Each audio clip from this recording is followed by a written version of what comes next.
Reader's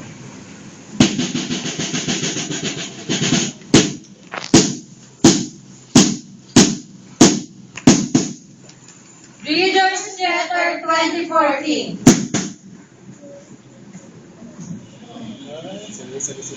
Once there was a big lion who lived in the forest. All the other animals were afraid of him.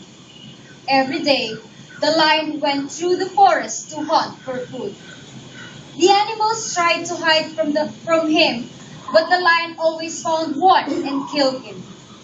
The forest was not a safe place. At last, the wolf thought of calling all the animals to a meeting. It is good that everyone is present. We are here because we have a big problem. Our lives are in big danger. Danger? Danger? What can we do to save ourselves from the lion? He eats one of us every day. Soon, all of us will die. The lion is fierce.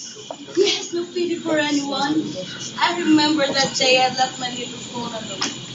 When I came back, my little one was gone. What should we do? He has no pity for anyone. I remember that you rushed to frighten the animals. They cry in their hiding place. That is why the lion knows where to find him. The lion's sharp claws can tear us to pieces. He climbed a tree with a stern paws, and his teeth are very sharp. The lion is afraid of the lion. He is only one, and we are many. Can we not stop him from doing this? If we don't plan well, then we will all die. Why don't we think hard and talk about the matter?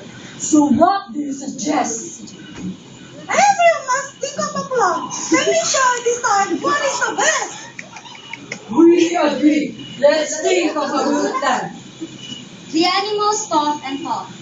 Many gave suggestions. Finally, they chose the rabbit's plan as they thought it was the best. That night, the animals went to see the lion.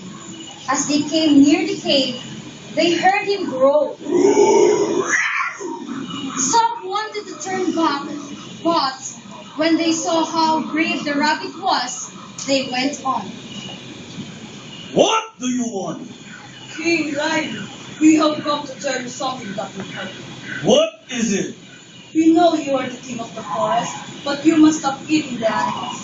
You have killed many. Those you have not killed are afraid to stay in the forest.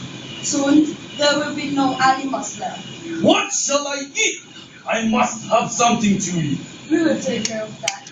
Each day, we will choose one animal for you to eat. It will come to your cave so that you will not have to hunt for food. That is a good plan. Let's try it. The animals carried out their promise to the lion. Each day, they sent one little animal to the lion's cave. Each night, one of them was missing from the forest. One day, the rabbit was chosen to be the lion's meal. She started from the lion's cave early in the morning, but she thought she might as well have all the fun she could before she was eaten. So, she played along the way.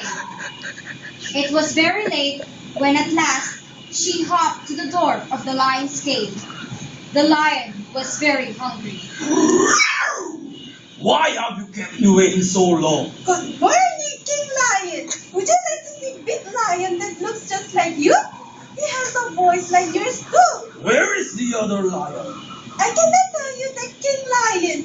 You have to come and see for yourself. Then the rabbit hopped away through the forest and the lion followed him. Soon they came to a deep well. There was water at the bottom of it and it was very clear. Look down there, King Lion. There he is. The lion looked down into the well. There he saw another lion. He opened his mouth and roared. The echo of his voice was very loud. He jumped into the well to find the other lion and was drowned.